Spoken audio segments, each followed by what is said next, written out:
Hi guys, അപ്പോൾ ഇന്ന് untold ഡെസ്റ്റിനേഷൻ്റെ പുതിയൊരു എപ്പിസോഡാണ് കേട്ടോ. നമ്മളിത് വന്നിരിക്കുന്ന സ്ഥലം എന്ന് വെച്ചാൽ ഭയങ്കര ഒരു പ്രത്യേക സ്ഥലമാണ്. അത് മുത്തപ്പൻ കാവെന്നാണ് ആ സ്ഥലത്തിൻ്റെ പേര്. ഈ മുത്തപ്പൻ കാവിനെ കുറിച്ച് പറയുകയാണെങ്കിൽ എല്ലാവർക്കും ഭയങ്കര ഭയം തോന്നുന്നൊരു സ്ഥലമാണ് കേട്ടോ അത്. അപ്പോൾ പ്രിയമുള്ളവർ, നമ്മൾ ഇപ്പോൾ മുത്തപ്പൻ കാവിലേക്ക് നമ്മൾ നടന്നു പോവാണ് കേട്ടോ. ഈ ഒരു സ്ഥലത്തിനെ ആളുകൾ ഭയങ്കര ഭയത്തോടെ ഉണ്ടോ കാണുന്നത്. കാരണം ഇതിനെപ്പറ്റി ഒരു പഴയൊരു കഥയുണ്ട്. അതായത് കുറച്ച് നാളുകൾക്ക് മുമ്പ് ഈ സ്ഥലം ഒരു ആദിവാസികൾ മാത്രം താമസിച്ചിരുന്ന ഒരു പ്രദേശമാണെന്നാണ് അറിയാൻ കഴിഞ്ഞത്. അന്നുണ്ടായിരുന്നവരെ വിശ്വാസപ്രകാരം മരിക്കാൻ ആഗ്രഹിക്കുന്ന ആളുകൾ ഇവിടെ വന്ന് മരിച്ചു കഴിഞ്ഞാൽ ഇവിടുത്തെ ദൈവത്തിന് ജീവൻ സമർപ്പിച്ചു എന്നാണ് പറയുന്നത്. അപ്പോൾ സോഷ്യൽ മീഡിയ വഴി മറ്റുള്ള ഈ സ്വീകാര്യത മൂലം ഇവിടെ ആത്മഹത്യ ചെയ്യാൻ വരുന്നവരുടെ ഒരു സ്ഥലമായിട്ട് ഈ സ്ഥലം മാറിയിട്ടുണ്ട്. ഈ കാവും ഇവിടുത്തെ ആചാരങ്ങളും എല്ലാം ഒളിഞ്ഞും തെളിഞ്ഞും ഒക്കെ ഇന്നും നിലനിന്ന് പോവുകയാണ്.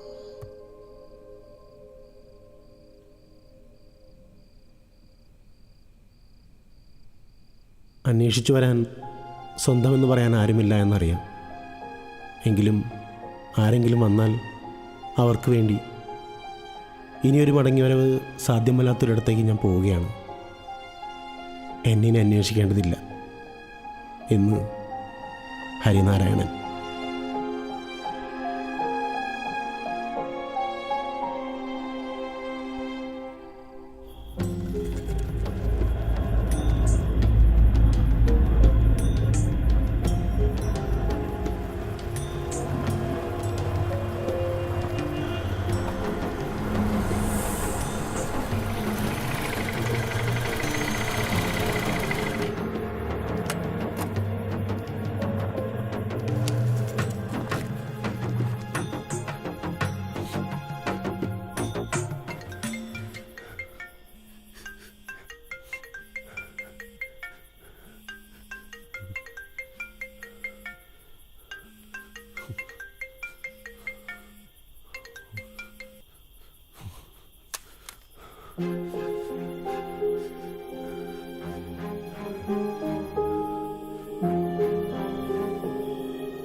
ഇവിടെ ആത്മഹത്യ ചെയ്യാൻ വേണ്ടി വന്ന് മരിച്ചവർ മാത്രമല്ല കേട്ടോ കേസ് ഉള്ളത്.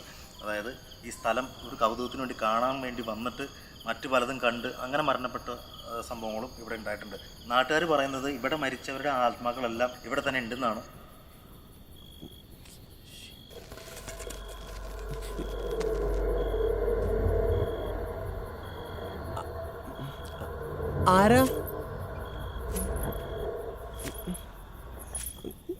ആരാന്ന് ചോദിച്ചത്? ഞാൻ സമാധാനമായിട്ട് ചാവാമെന്നാണ്. വെറുതെ മനുഷ്യനെ പേടിപ്പിച്ച് കൊല്ലരുതിട്ടാ. ആ അത്രയാ. എന്തായാലും ചാവുമെന്ന്. ഇനി പ്രേതം പിടിച്ചാൽ എനിക്കൊരു പ്രശ്നമല്ല. ആരാന്ന് അറിഞ്ഞിട്ട് തന്നെ ബാക്കി കാര്യം.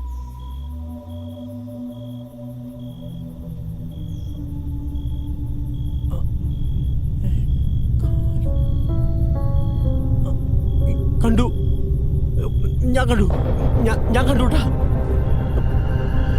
ആരായാലും പുറത്തേക്ക് വാ. നീലി അമ്മേ,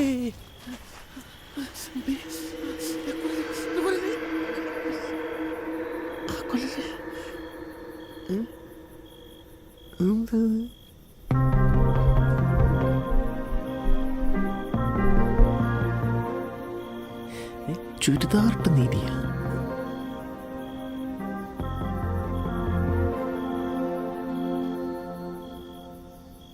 എന്തെങ്കിലും പറ്റിയോ? ഇല്ല. അതെ, പേടിക്കണ്ട, ഞാൻ പ്രേതമൊന്നുമല്ല. അതെ, എന്താ മനുഷ്യനെ പേടിപ്പിക്കാനായിട്ട് ഓരോ വലിഞ്ഞവർ വന്നു. ഞാൻ വലിയൊരു വന്നൊന്നുമല്ല. താൻ എന്തിനാ ഇവിടെ വന്നേ? അതിന് തന്നെ ഞാനും വന്നത്. അതിനിങ്ങനെയാണ് വന്നേ. മനുഷ്യന്റെ നല്ല ജീവനങ്ങൾ പോയി. കാട്ടിലോട്ട് അമ്മൂമ്മയുടെ ഫാഷൻ. പിന്നെ ചാമം വന്ന തന്നെ ഇവിടെ ആരെങ്കിലും ചെണ്ടമേളും താലപ്പൊലിയായിട്ട് കാത്തിരിക്കുന്ന കരുതിയോ? ഛേ,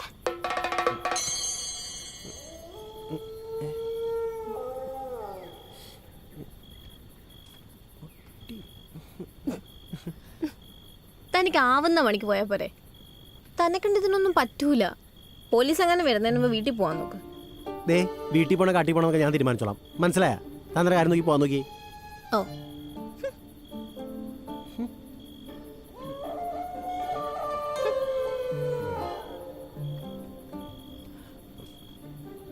എന്തേ കുറച്ചേരം വന്നിട്ട് ചവണില്ലേ? കയറവിടെ ഉണ്ടായിരുന്നു.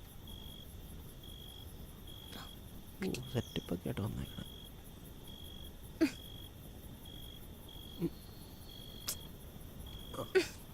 അതെ, ആവുന്ന പണിക്ക് പോയാ പോരെ. എന്തൊക്കെയാ ചെയ്യുന്നത്? ആപ്പട്ടൻ്റെ അടി പൊക്കോണ്ട്. അതുകൊണ്ടായിരിക്കും ഇത്രയും നേരം ഇവിടെ കിടന്ന് മുങ്ങിക്കൊണ്ടിരുന്നത്. ഏ, ഒന്നുമില്ല. തനിക്ക് പറ്റുമെങ്കിൽ ഇതൊന്നും കെട്ടിത്താ. തരാം. ഓരോരോ ശല്യങ്ങൾ സംവാരടിച്ചാവാനും സമ്മതിക്കില്ല.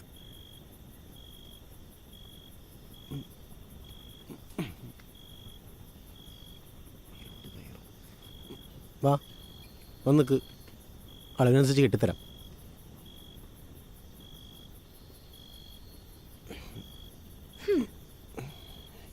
തന്റെ കൈയൊക്കെ വറക്കുന്നുണ്ടല്ലോ. തന്നോട് എന്നെ താലി കെട്ടാനൊന്നുമല്ലല്ലോ പറഞ്ഞേ. എന്തിനാ ഇത്ര പേടിക്കുന്നേ? പെട്ടെന്ന് കെട്ട്. കെട്ടിയുണ്ട്, എന്താ ചായക്കോ?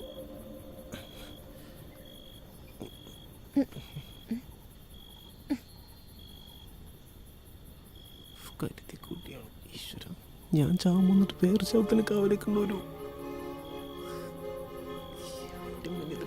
അനക്കൊന്നുമില്ലല്ലോ. ഊഞ്ഞാലാടണം. താന്ത മരിക്കണല്ലേ? ഞാൻ ചെന്നിട്ട് തനിക്ക് എന്താ ഇപ്പൊ അത്യാവശ്യം? ചുമ്മാ ആളെ വടിയാക്കണ്ട. ഞാൻ അയ്യോ ചാവുന്ന കൊലക്കുറ്റത്തിനടുത്തായനെ.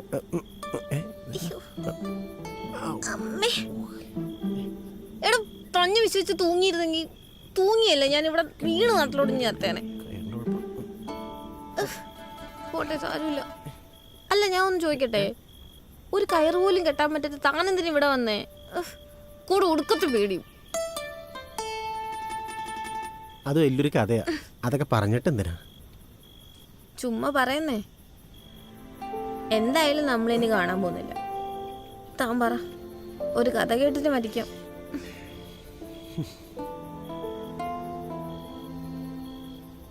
ചിരിക്കാതെ തന്നെ ഇവിടെ എത്തിച്ചെന്താന്ന് പറയടോ. ഐഷ.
മാറിയത്?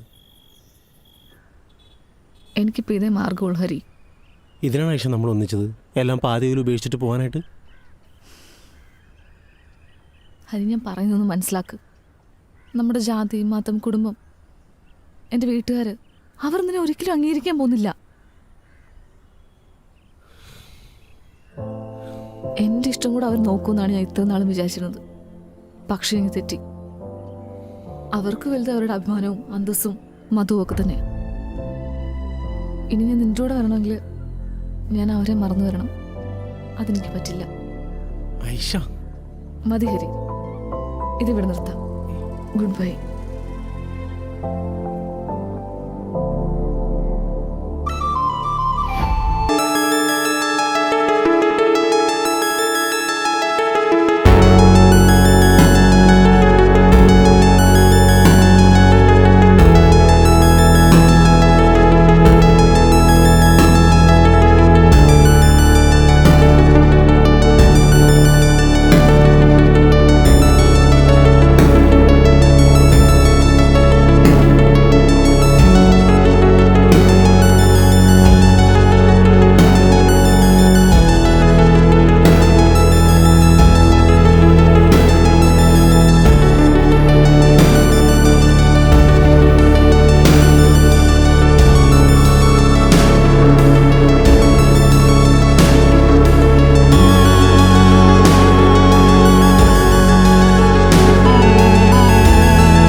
ഇനിയിപ്പോൾ താ അവിടെ നിന്ന് എൻ്റെ കാലിനോട് പറ, അതൊരു കേൾക്കട്ടെ.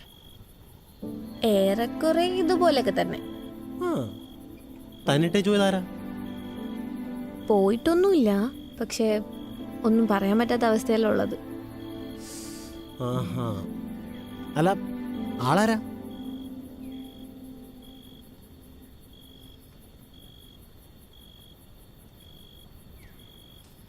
ഇതാള് ഹരിനാരായണൻ. ഏ, ഇത് ഞാനല്ലേ? അതെ, താൻ തന്നെ. ഞാനങ്ങനെ തന്നെ. തനിക്കൊരു നിത്യയെ ഓർമ്മയുണ്ടോ? ആകെ ഒരു നിത്യം എനിക്കറിയുള്ളൂ. അതാണെങ്കിൽ ഒരു 3 വർഷം വരെ കോണ്ടാക്ട് ഉണ്ടായിരുന്നു. പിന്നീട് ഞാൻ കോണ്ടാക്ട് ചെയ്യാനൊക്കെ ശ്രമിച്ചു, പക്ഷേ ആളെ കിട്ടിയില്ല. പണ്ട് ഈ ഫേസ്ബുക്ക് ഫ്രണ്ട്ഷിപ്പൊക്കെ ആക്റ്റീവ് സമയത്തുണ്ടായിരുന്ന ഫ്രണ്ടായിരുന്നു. പുള്ളിക്കാരിയാണെങ്കിൽ ഒരുപാട് സംസാരിക്കും. അന്നൊക്കെ എനിക്ക് സംസാരിക്കാൻ വേറെ ആരില്ലായിരുന്നു. അപ്പോൾ പറയാൻ പുള്ളിക്കാരി മാത്രമേ ഉണ്ടായിരുന്നുള്ളൂ. അന്ന് തന്നെ ഒരു 4-5 വർഷത്തെ ഫ്രണ്ട്ഷിപ്പ് ഉണ്ടായിരുന്നു. പക്ഷേ ആളെ നേരിട്ടുണ്ടല്ല, ചോദിക്കുമ്പോഴൊക്കെ ഇന്ന് കാണാം, നാളെ കാണാം, പിന്നെ കാണാമെന്നൊക്കെ പറയും. പക്ഷേ ഒരു 2 കൊല്ലം മുമ്പ് പെട്ടെന്നൊന്നും പറയാതെ പുള്ളിക്കാരനെ കാണണ്ടായി. ഞാൻ അക്കൗണ്ടൊക്കെ നോക്കിയപ്പോൾ അക്കൗണ്ടും കാണുന്നില്ല. ഞാൻ ഇവിടെ വന്ന സ്ഥിതിക്ക് ഇനിയിപ്പോൾ ആളെ കാണാൻ പറ്റില്ലല്ലോ. ഓ, എന്നാ കണ്ടു, ഞാനാ നിത്യ. താനോ? ചുമ്മാ ജോക്കടിയില്ലേ? അതേടോ, ഞാനൊരു 2 വർഷം മുന്നേ തന്നെ കാണാൻ വന്നിരുന്നു. താൻ ആയിഷയെ പറ്റി അന്നൊന്നും എൻ്റെ അടുത്ത് പറയാത്തതുകൊണ്ട് താനൊരു റിലേഷൻഷിപ്പിലാണെന്ന് ഞാൻ വിചാരിച്ചിരുന്നില്ല. അപ്പം എനിക്ക് തന്നോടുള്ള ഇഷ്ടം പറയാനാ ഞാനന്ന് വന്നേ. പക്ഷെ അപ്പോഴാ നിങ്ങൾ രണ്ടുപേരും ഒരുമിച്ചുണ്ടേ. എന്നിട്ടെന്താ, ഞാൻ മനഃപൂർവ്വം ഒഴിഞ്ഞു മാറി. അല്ല, പക്ഷെ പിന്നെ താങ്ങനെ ഇവിടെ? എന്തോ ദൈവഭാഗ്യം, തൻ്റെ ആയിഷയ്ക്ക് വീട്ടുകാരെ അന്വേഷിച്ച ചെക്കൻ എൻ്റെ ബെസ്റ്റ് ഫ്രണ്ടായിരുന്നു. അവരുടെ എൻഗേജ്മെൻറ്റ് ഫോട്ടോ കണ്ടപ്പോഴാണ് ഞാൻ ഊഹിച്ചത്. ഇത് എനിക്ക് തോന്നിയായിരുന്നു താൻ ഈ ഒരു സിറ്റുവേഷനിലായിരിക്കും ഉണ്ടാവുകയെന്ന്. തന്നെ എനിക്കറിയാലോ. ഒരു പെണ്ണ് പോയെങ്കിൽ എന്താ, ലൈഫ് അവിടെ അവസാനിക്കുന്നൊന്നുമില്ലല്ലോ. തന്നെ സ്നേഹിക്കുന്നവർ ഇനിയും ഈ ലോകത്ത് ഒരുപാടുണ്ട്. അതൊന്നും മനസ്സിലാക്കാതെ ഹരി ഇന്നിവിടെ ഇങ്ങനെ. ആത്മഹത്യ ഒന്നിനൊരു പരിഹാരമല്ല.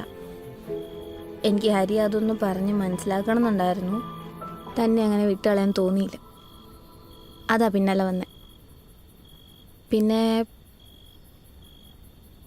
ഇപ്പം ചോദിക്കുന്നത് ശരിയാണോ എന്നറിയില്ല. അല്ല, മരിക്കാന്നുള്ള തീരുമാനത്തിൽ നിന്ന് മാറ്റമുണ്ടെങ്കിൽ, ഇനി ജീവിക്കാൻ തോന്നുന്നുണ്ടെങ്കിൽ ആ ലൈഫിലേക്ക് ഞാനിവിടെ വന്നോട്ടെ. തനിക്ക് എന്നെ കെട്ടിക്കൂടെ? താൻ ഫുൾ സർപ്രൈസ് ആണല്ലോടോ. ഇത്രയും നാൾ എനിക്ക് വേണ്ടി കാത്തിരിക്കുക, എന്നെ രക്ഷിക്കാൻ എത്ര റിസ്ക് എടുത്ത് ഇവിടം വരെയൊക്കെ വരാ. സത്യം പറഞ്ഞാൽ വിശ്വസിക്കാൻ പറ്റുന്നില്ല.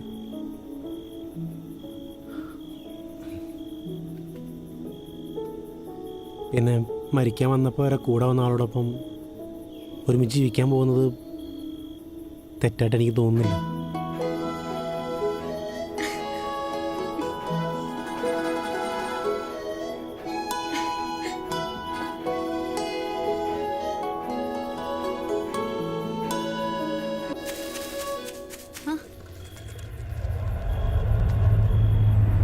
ആരാ ആരാ ഇവിടെ? ഹരി, അങ്ങോട്ടൊന്നും പോണ്ട. അതാരാന്ന് പോയി നോക്കട്ടെ. ഇതേപോലെ ആരെങ്കിലും ചാവാൻ വന്നാണെങ്കിലോ?